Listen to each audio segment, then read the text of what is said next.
We're here to discuss another building block in terms of our development as a continent and capital markets, and this is the SME component and how we facilitate capital flows to this part of the economy that fuels the job creation, the innovation within our different economies. And to delve deeper into this topic, I will like to help me welcome my panelists, rather. Mr. Nicholas Kabaso, the CEO of the Lusaka Stock Exchange. Mr. Peter Nalitolela, CEO of the Salaam Stock Exchange. Mr. Kalyanaraman, Vijay, I hope I'm saying these names correctly, the MD of Thornton, Botswana, and finally, Ms. Pedzani Tafa, the Managing Director of BBS Bank, Botswana. So just to start us off, we've had panelists discussing innovation, we've had panelists discussing democratization of the stock exchange, and one component of this is strategies and frameworks that the different stock exchanges as well as service providers within the financial markets, what sort of strategies, frameworks, products must we now use to facilitate the flow of certain capital to these, what would be deemed a riskier type of asset class, which is your SME and your sort of small cap businesses, right? The discussion will focus on the role of all these different market participants and the financial markets as a whole in facilitating development. As we all are very much aware, this SME sector and these companies are a big driving force in terms of economic activity within the economy, and there is a way for the broader financial markets to tap into this segment of the market for growth in terms of asset return generation, right? So I think just to start us off, I'll start off with Peter. If you can just discuss what, in your experience, the primary barriers have been, or these SMEs face when they're trying to access capital, and when we're talking to how these challenges as well can be counteracted going forward. Thanks, Tshegofatso. Good morning, everyone. I'm cognizant of the fact that our session is coming after, if you have already somewhat touched on this topic, so I'll try to cover what has not been discussed. And some of it is specific to my experience from Tanzania, but I think it's general for Africa. But generally speaking, there are a few issues. One of them would be definitely there's an awareness issue. When you categorize SMEs, they would be at different levels, but to a large extent, most of them are not quite familiar in terms of what capital markets have to offer. And with that comes the fear of the cost of accessing capital and so on and so forth. And secondary to that is the fear of possibly losing control. And part of it is a myth, but part of it is also a reality. In the sense that our regulations sometimes provide for so much protection to the investors that come in, including minorities, and forget the fact that there is someone that stood behind this project when it started to get it to a point where it can potentially attract capital. Just to quote Abna yesterday during her panel discussion, she shared this, and for those of you who were there in Malaysia last week at the WFE conference, she commented on the fact that you find that in entrepreneur that started a company and they're only looking to maybe issue 20-25% of their company, they have fear of not being able to have control of the board or being the CEO, etc. So that also is a hindrance. And another area that most SMEs grapple with is the lack of capacity to be able to comply and to be able to attract capital. But alongside that also comes the fact that there is reluctance for some of these SMEs. And there's reluctance in the sense that they don't want to open up their business ideas, strategies, etc. Whenever we talk about reluctance, sometimes it comes with a negative connotation. And there are some that maybe are reluctant because there are certain disclosures they don't want to disclose, which for me is a no-go zone. If you're hiding something, maybe you shouldn't be coming to capital markets. But there can also be reluctance just for fear of not knowing. And of course, last but not least, alongside that comes, it was mentioned in the last session, the cost of compliance that comes with it. And some of the strategies that can be applied, and some of it are something that we've done as the DSC. The first and foremost is education. This speaks to the lack of awareness. So we have to be in front of these SMEs, educate them, handhold them in terms of what the capital markets have to offer, etc. As the Dar es Salaam Stock Exchange, for example, we have what you call a DSC Enterprise Accelerate program, whereby we take executives, so these will be founders, CEOs, etc., of SMEs, and take them through a rigorous program to train them about what it means to access capital, be it private or public, compliance requirements, and so on and so forth. And so far, we've managed to profile or work with 150 executives from 100 SMEs. It has helped elevate that level of knowledge. Second is to have tailor-made programs that will target specifically SMEs. And at the DSC, for example, we have what we call the DSC SME Accelerate segment, which is a non-trading segment that helps profile these SMEs and have them access capital. And we've had some successes with these SMEs accessing private capital. So we're not only targeting this for listing immediately, but we help them access private capital first in order to get them ready to go to the public markets. And there's quite a bit, but in the interest of time, I'll just touch on, there's a capacity building technical assistance. So we'll work with development partners like UNDP, IFC, etc., to enable these SMEs. And alongside that, we've also established, other than the main investment market and the non-trading segment that I talked about, we also do have an enterprise growth market, which is something that I've seen a few exchanges in Africa have as well, which is your second-tier market, whereby you can have corporates as well as SMEs, including even startups, for our case, that can come and access funding, be it from public or from private market. And some of the successes we've seen is some of our companies have actually been able to mature and get listed into the main market. Thank you very much. I mean, you did mention the cost of compliance, and I think it's also very important to note that, you know, the moment you open up your business to other people's money, there has to be those controls so that those whose money you are utilizing for growth, for scaling, who are not necessarily involved in the running of the business, there are certain controls and checks to ensure that their money is protected. And also speaking to control as well.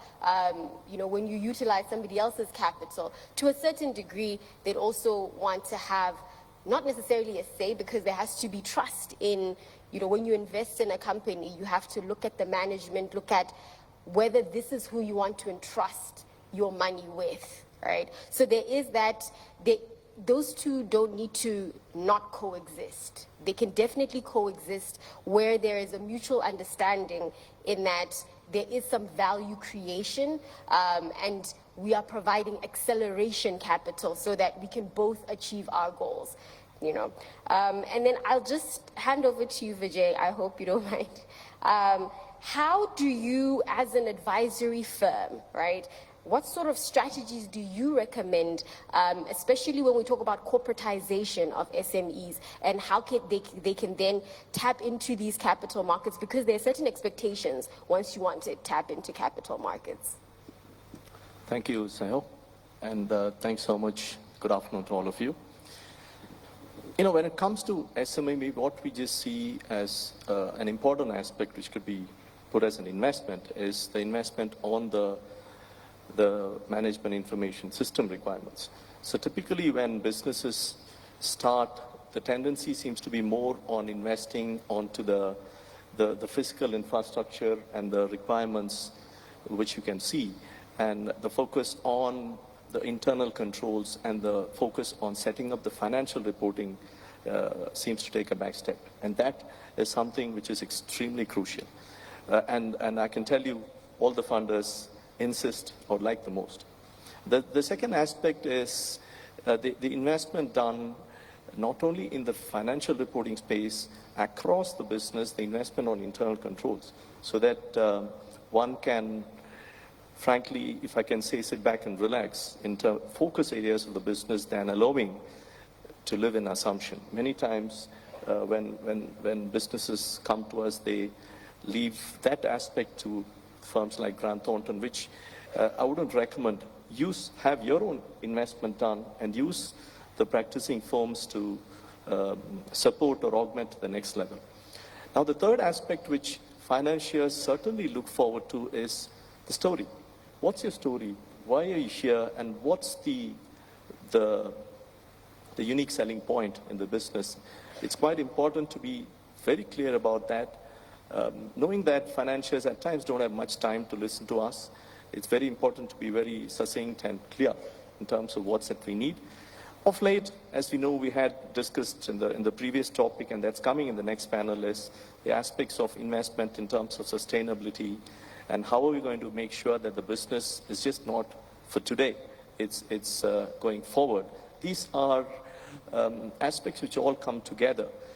Another very important point I see as a gap, which is very relevant in Botswana, and I'm sure it's across the continent, is to say that, yes, I have a huge market, but what the funder looks forward to is, how are you going to be part of that market? Now, that gap, if it is not clear, it keeps on going in circles, increases the frustration for the business looking for capital, and frankly, the funder is also looking forward to fund SMEs. Not that they don't want to, but it's a culmination of all these things. At times, it becomes like a circular error. So I would say it's quite important to set up this infrastructure. And finally, coming to practicing firms like Thornton, I can tell you, IFRS is just something which even we struggle with. It's evolving every day, and it's not something which businesses can easily cope up with. But having said that, what I would advise is to invest on the support of financial reporting well in advance, then coming in the last minute, it puts pressure. You wouldn't get the required quality assets. So come in time, plan in time. I'm quite sure SMEs is the biggest engine for growth for any economy, including Botswana. Thank you. Absolutely. Thank you, Vijay. I think definitely on the internal controls in terms of how we check ourselves, because you never want to be the smartest person in the room. You always need to have checks and balances within yourself. And it also gives confidence that if you have your own checks and balances, that makes my life easier and as an investor. And you also spoke about value proposition, because as an investor, you are buying future performance, not past performance. So it's incredibly important. And those gaps in terms of filling them, I then want to speak with you, Nicholas, in terms of what initiatives has the Lusaka Stock Exchange implemented to start to bridge these gaps and assist with that access to capital for SMEs going forward. All right, thanks very much, and good morning to everyone. So I think in terms of what we have done from the Lusaka Securities Exchange point of view to be able to help us to afford access to capital for SMEs, I think some of the points that Peter spoke to are things that we've also done. The initiatives around trying to create a separate board that can then allow the SMEs to have an easy entry, into the capital market is what we've done. So there's what we call our alternative market. Now, the alternative market obviously has given a lot of flexibility for us to be able to help the SMEs to be able to access capital. And if you have to look at some of the requirements in terms of what exactly will be expected for these SMEs to be able to access capital, we've made them less onerous compared to what we're seeing on the main board. And that allows us then to be able to attract as many of these SMEs as possible to come to market and be able to access funding. The other elements, obviously, in terms of what we had also assessed after doing a lot of introspection in terms of why access to capital has been very restrictive, for SMEs, was the aspect of the element of cost. And if you have to look at some of our premium, brokers on the market, they'll definitely tell you for a fact they're not interested in SMEs. And they'll tell you for a fact the reason why we're not interested in SMEs is because the time I'm going to put in and the money I'm going to get to charge this particular SME is just not worth it. So we had to go to see how we can then override those particular hurdles in our market. And what we then had is we had to designate, a lower tier of advisors who can then be able to support, these SMEs to come to market. So these initiatives have somewhat been able to give us a lot of leading indicators in terms of how much appetite we've been able to garner from these SMEs. The other element has been the element of cost itself, again, in terms of issuing and registering these particular securities for the market. So as an incentive for us to be able to get a lot of these SMEs come to market, we have waived all the fees at the point of entry. So these particular SMEs do not get to pay anything at the point when they're registering their securities. Again, for us, that has been quite a very huge, sort of incentive for us to get to see a lot of these SMEs to participate in the market. But even with all these, incentives and, sort of strategies that were put in place to be able to attract these small businesses to come to market, we also noticed that there was very sluggish sort of uptake in terms of coming to get access to capital. And I think after we get into the nitty-gritties in terms of why these are not coming to market, some of the elements we observed in most of our SMEs were the normal hurdles, I think, that most of us across our exchanges are facing with. Most of them are not market ready. And most of them, obviously, in terms of the governance, are kind of also very frail. The aspect of just not having the certainty that this is the best route for them to be able to access funding, again, there's a lot of myths around just what exactly is happening on the market. So I think in terms of what we've done to be able to override some of these particular misconceptions is what we're calling the SME Club. So the SME Club ideally is an incubator. What we're trying to do is trying to incubate some of these businesses to get them to be market ready, but most importantly, prepare them throughout the whole course of the journey for them to be able to get ready for the market eventually when they're ready. And what we're also doing is, as part of the undertaking of the incubation process, is we're trying to market make. So we're looking for funders that are already ready to be able to take these particular candidates out of the incubation and get them to be listed on the market. So that way we are able to let them see the bigger picture, but most importantly, we take them through the journey of what is required for them once they get listed. So far, I think it has helped us to get to see some traction in terms of getting some numbers of SMEs coming into market. And we're just optimistic that over the longer period of time, the journey will be probably smoother for most of these SMEs to access capital. Absolutely. In terms of, and I like how your strategy is not just developing the SMEs, but the entire value chain as well, in terms of the advisory side of things, the market making. So you're not enabling just the SMEs, but you're enabling the entire value chain as well.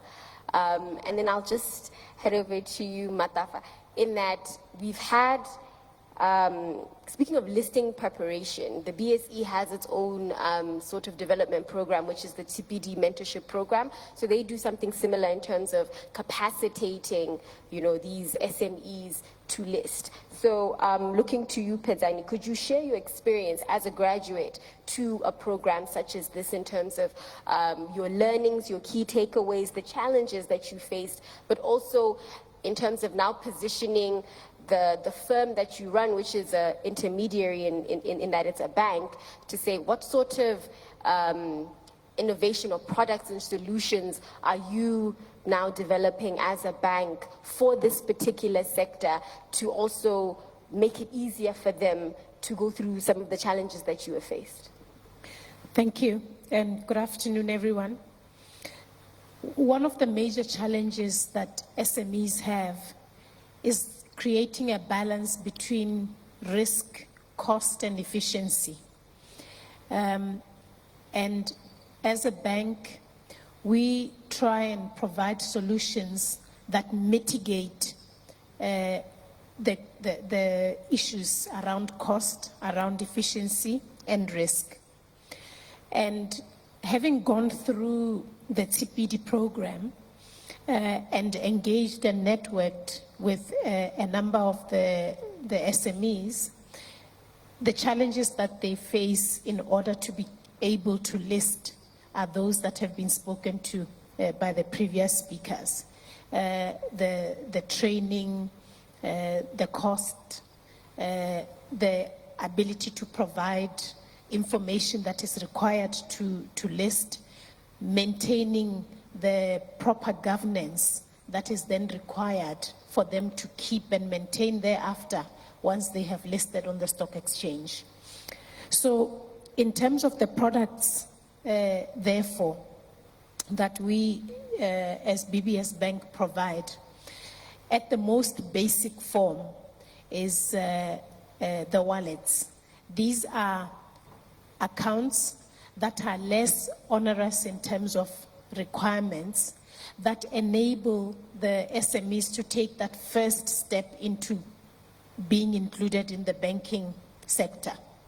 And because wallets are generally cheaper to maintain, the requirements are less stringent than a normal banking account, but it gives them the ability to have access and be included into the financial sector. So it enables them to have a platform that they can use to maintain their financial records, which then ultimately is what is required when they then start going into the stock exchange. So the wallet, obviously, once they have been putting their foot into the banking sphere, they can be able to have access to other generic banking products. They then have the ability to access technology and once they have access to technology, it opens up a host of opportunities in terms of what they can learn, what they can access, funding, working capital funding especially.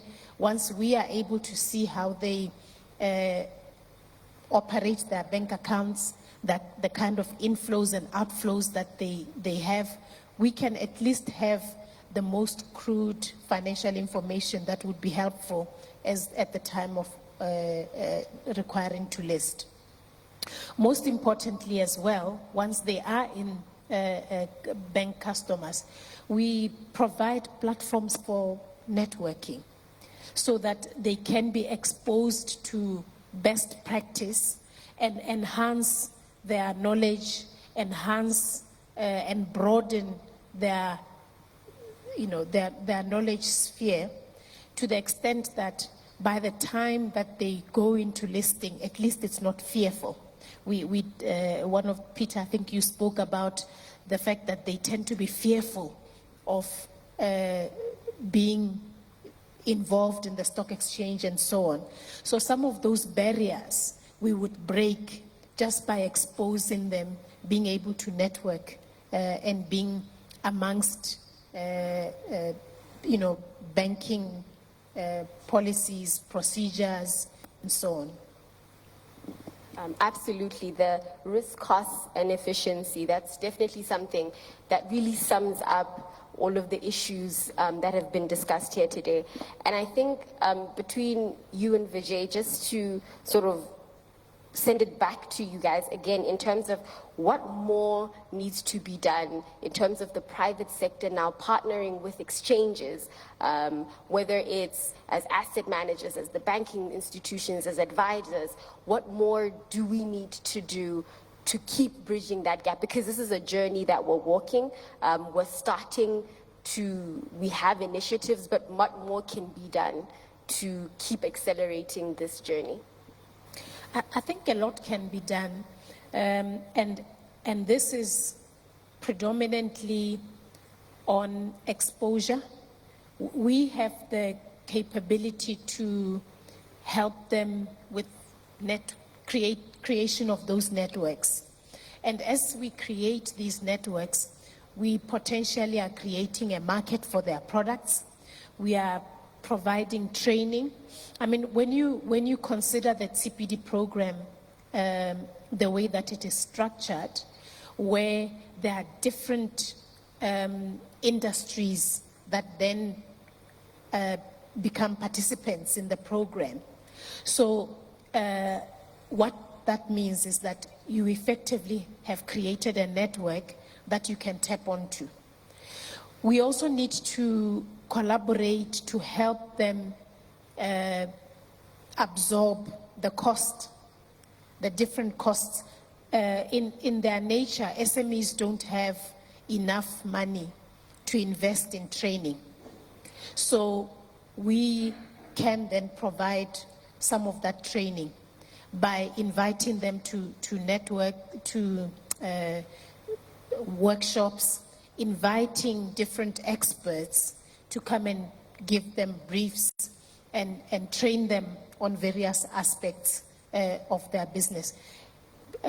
basic business acumen, teaching them what it means to keep financials, teaching them what it means to set aside and be deliberate in savings, for instance.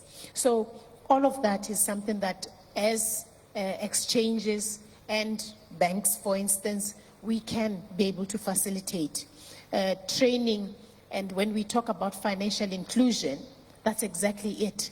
Making sure that we have, one, products that they can access, and that's why I specifically spoke about the wallet and basic savings accounts. And two, ensuring that the cost of training doesn't become prohibitive, so that they can be exposed well enough to be able to be comfortable to consider all these opportunities that are available. Thanks. One common aspect, I would just put it, one set of initiatives which could be indirect and the other set which could be more direct.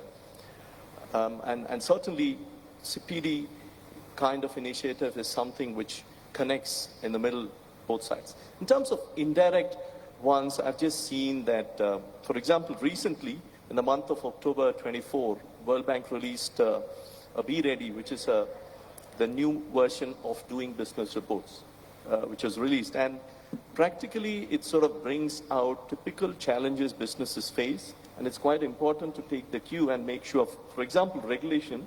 There are times we've seen businesses sort of collapse because they didn't get their permit. It's as simple as that, for no fault of theirs. So that's one very important aspect. On the other side, we do have private sector organizations like Business Botswana, and I'm sure there's similar organizations across the world. The role of Business Botswana, from a Botswana perspective, is to make sure that these challenges faced by the private sector is taken and addressed well. They do their very best, but that's, again, what really makes a big difference. As a firm, look from a firm like Thornton and generally in the practice fraternity, we do have opportunity to meet so many of these businesses on a daily basis. And something which I'm so thankful to Government of Botswana is when you look at the amount of mentoring support which we do through, Tafa mentioned about how BBS supports. We do quite a lot of work with SIDA customers. SIDA is our development agency in Botswana.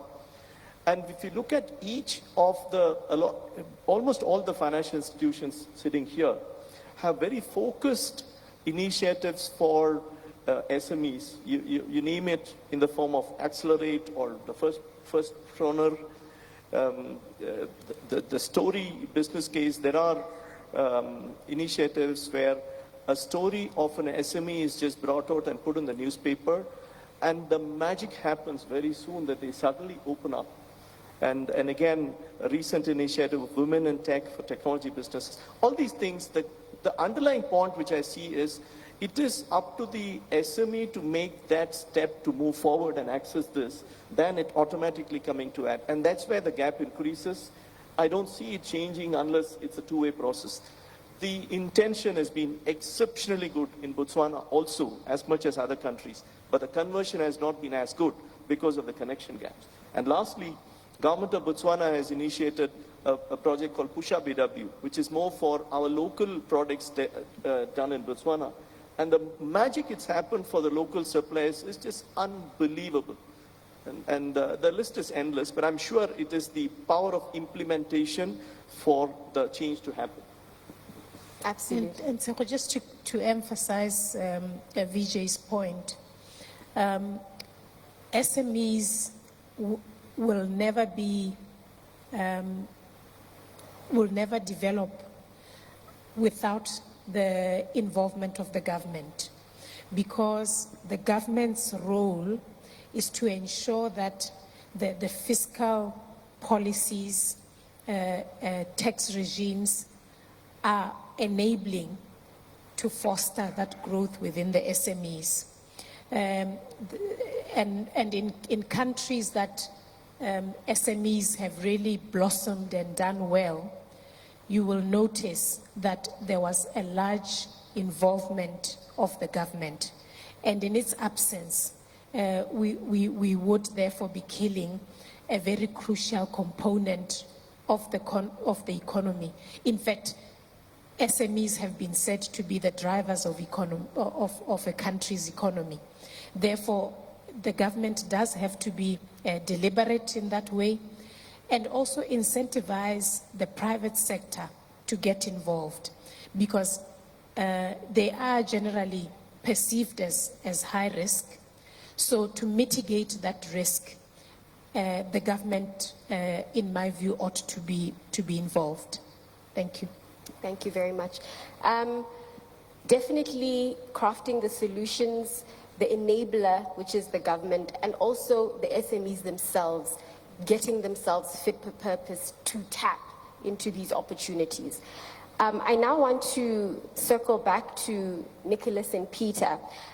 When now we speak about tapping into these markets, SMEs require risk capital because, as Pedzani had said, it's a higher risk investment, right?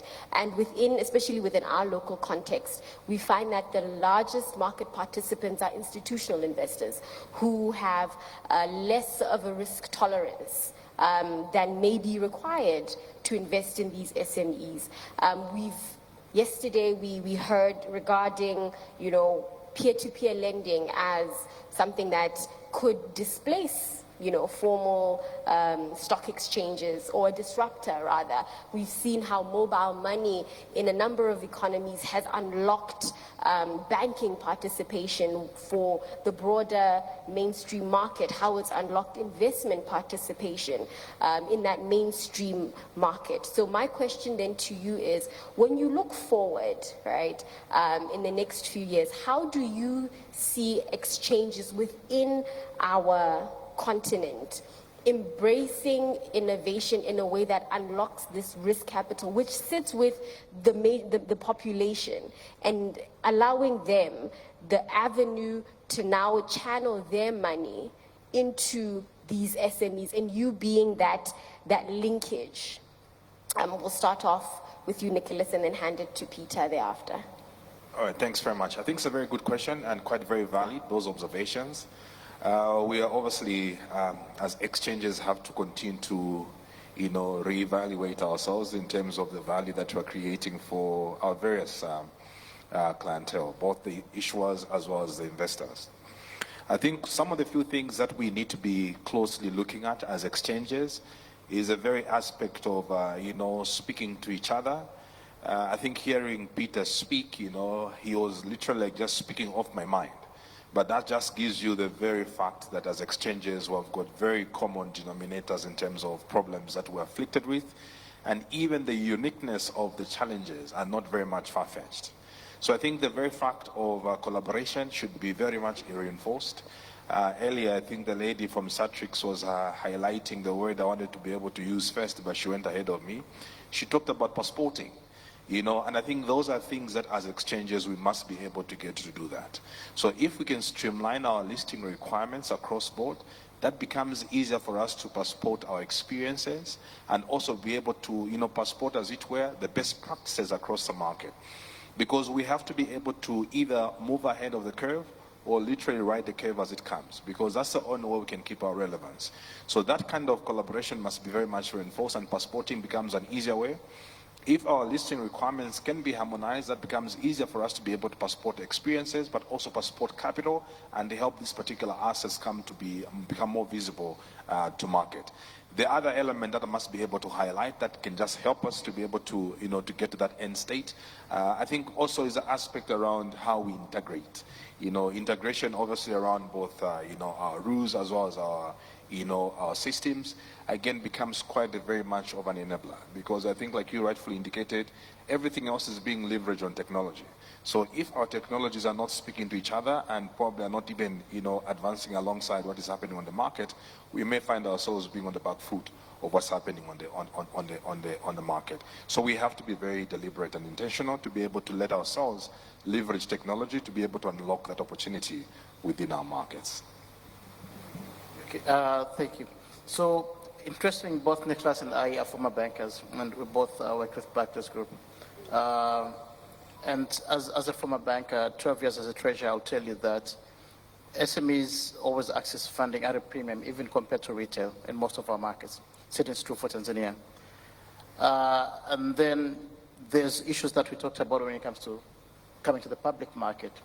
So SMEs tend to find themselves in this place whereby they end up accessing private equity and private debt, but at a much heftier premium. Because as much as they pay an arm and a leg to access funding, civic boards, etc., those are some of the initiatives. But some of other new things that I was thinking about, and some of it was mentioned by the likes of Frank, is that trying to establish assets that can be public traded and exchange, but that end up funding SMEs without necessarily having to have the SMEs directly being profiled and avoiding some of the costs. Thank you very much. I think we do have our next steps, which is one in terms of the hand-holding and figuring out how we set up these advisory boards with the BSE perhaps facilitating volunteering from the market and different market participants as to how they can lend a hand at no cost to participants of the different programs, not just here, but perhaps in the other markets where we have some of these sort of programs. Additionally, you know, Pedzani mentioned a fund where corporates contribute towards some of these listing costs as one of these barriers that we've identified for the different SMEs. So I think there is a lot that can be done with the different exchanges as facilitators to get the different participants within the room to see how we can further facilitate development of our SMEs and access to formalized capital markets. I'd like to thank my panelists. You've been wonderful. And thank you all for your attention and participation.